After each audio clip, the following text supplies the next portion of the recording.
Guess where I am, people? You're not going to believe it. Everything's happened so quickly over the last few days.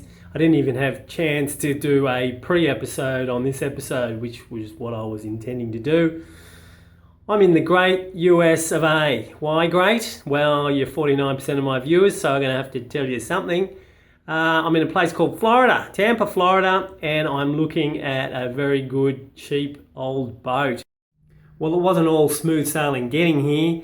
We got to the airport with plenty of time, but there was a really long queue, but no worries, we had plenty of time. But by the time we got into the check-in people, they said Margarita and I were not allowed to board. And I said, what the hell is going on? Well, apparently flying to the USA now without a visa, you need to have a guaranteed way out of the country. And buying a boat there is not guaranteeing enough because obviously I might not buy the boat.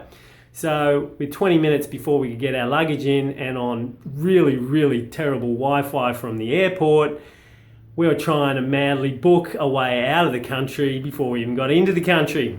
Then I struck on the idea we could just bus it from, say, San Diego across the border to Mexico. And we ended up buying, I think it was $27 for two people to get across the border. And believe it or not, that was enough for them. So we finally got on the plane. And here we are now.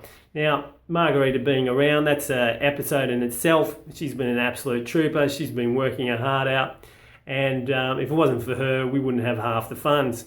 I worked really hard, but no one wanted to pay me that much. So my contribution was really small. My good friend Mike, he'll be joining us later on in the year. He's agreed to lend me some money because inevitably when you buy an old boat, there's going to be lots of costs when I start poking my nose into all the corners.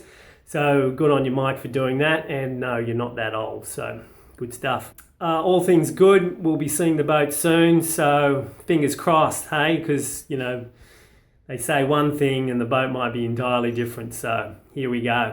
And a very large thanks to all my Patreon supporters who, after I lost the boat, ought to have dropped me like a bad habit, but they didn't.